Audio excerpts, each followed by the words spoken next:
Imagine being in a Formula 1 car. A fantastic performance, a mesmerising drive. At times he was 5 or 6 seconds a lap quicker than men. Must be very powerful, that. All those years ago, we were sitting in the back of a trailer in, a little Cavalier and everything. We could never have imagined being in here. For me, growing up, being bullied at the age of 6. Parents telling there's no way you're going to be a racing driver. You ain't got what it takes. I'm going to prove them wrong.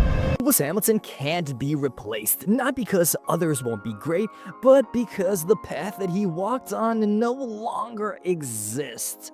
He didn't just change F1, he closed the chapter behind him. Everyone's searching for the next Lewis Hamilton, but they won't find him. Not because future champions won't be brilliant, but because the perfect storm that created Lewis Hamilton will never happen again. The barriers that he broke, they don't exist anymore. The journey that he took has been paved over. The sport that he entered back in 2007 is now dead. Today, we're explaining why Lewis Hamilton isn't a blueprint. He's a moment in history that closed the door behind him. The perfect storm that won't repeat. So picture this. It's back in 1998. A 13-year-old boy from Stevenage approaches Ron Dennis at an awards ceremony. He says, "Hi, I'm Lewis Hamilton, and I won the British Championship. One day, I want to race for McLaren." Ron Dennis writes this in his diary, and then 3 years later, McLaren signs him to their young driver program. That moment required everything to align perfectly. A father working multiple jobs to fund karting. A talent so undeniable that it couldn't be ignored despite every systematic barrier before him. A team boss willing to take a chance on someone who looked nothing like the sport's typical image. And crucially, a pathway through junior categories that still allowed raw talent to shine through without requiring millions in backing. Every piece of that story has now changed. Modern junior motorsport, well, it costs about 2 to 3 million pounds per season in F2 alone. Teams now have entire driver academies scouting 10-year-old kids. The romantic notion of a working-class kid catching someone's eye and getting a shot, it's been systemized out of existence. Lewis didn't just climb the ladder, he existed in a brief window where the ladder was climbable for someone without family wealth. But before the sport had truly diversified, that window has closed. And the barriers that Lewis faced, he didn't just overcome them, he destroyed them so completely that future drivers will never understand what they were. Breaking barriers that no longer exist. Lewis Hamilton's greatest achievement isn't his 7 championships, it's that he made his own journey impossible to repeat by fundamentally changing what the sport allows. When Lewis entered F1 in 2007, he was the sport's first black driver in its 57-year history. Not the first in a decade, the first ever. Imagine carrying that weight on your shoulders. Every mistake is magnified, every success is scrutinized, racing while knowing that you're representing millions who've never seen themselves in this space. He didn't just survive that pressure, he won the championship in his second season, becoming the youngest world champion at 23 years old. He forced F1 to confront its diversity problem head on. The Hamilton Commission in 2020, the Mission 44 Foundation, the visibility that he brought to the issue didn't just open doors, it demolished walls. Now those barriers don't exist in the same way. F1 has diversity initiatives. Teams actively recruit from broader backgrounds. Young drivers of color entering the sport aren't carrying the entire weight of representation alone. That's Lewis's legacy. But it also means no driver will have to break what he already broke. They'll face different challenges, yes, but they won't be the first like he was. They won't be alone like he was. They just won't be Lewis. The platform that he built from scratch is now the foundation that everyone else starts from. The platform that he built versus the platform they'll inherit. Lewis Hamilton didn't have social media when he was climbing through the junior categories. He built his global platform race by race, achievements by achievements, and interview by interview. By the time Instagram and Twitter became dominant, Lewis was already a world champion. He weaponized these tools, turning himself into a global brand that existed beyond F1. Fashion Week appearances, Time's 100 most influential people, knighthood in 2021, social justice activism. He built this empire while racing, proving that you could be both the fastest driver and a cultural icon. Today's young drivers are born into that reality. They have professional social media teams at 16. Their brands are managed before they reach F1. Lando Norris has millions of followers from streaming. George Russell carefully cultivates his image. You see, the drivers are media trained, brand aware, and platform savvy from day one. That's the difference. Lewis built his platform against resistance, carving out space for drivers to be more than just racing machines. Future champions inherit that space. They'll use it differently, of course, maybe more effectively than he ever did, but they won't have to fight for the right to have a voice beyond the cockpit. Lewis, well, he already won that battle for them.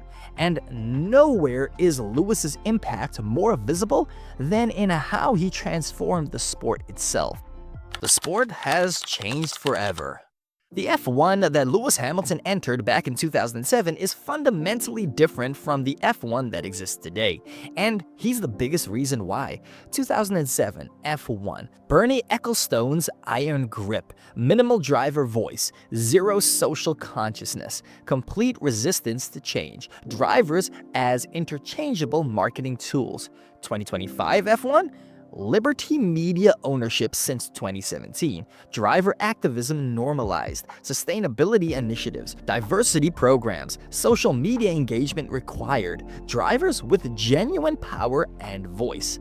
Lewis didn't just adapt to F1, he forced F1 to adapt to him. When he took a knee before races in 2020, the sport followed. When he spoke about human rights in countries F1 raced in, teams had to listen. When he demanded diversity, F1 created the We Race as One initiative, and entire departments focused on inclusion. One driver shifted the culture of a 75-year-old sport. Just think about what that means. In 2007, drivers were expected to show up, drive fast, thank sponsors, and disappear.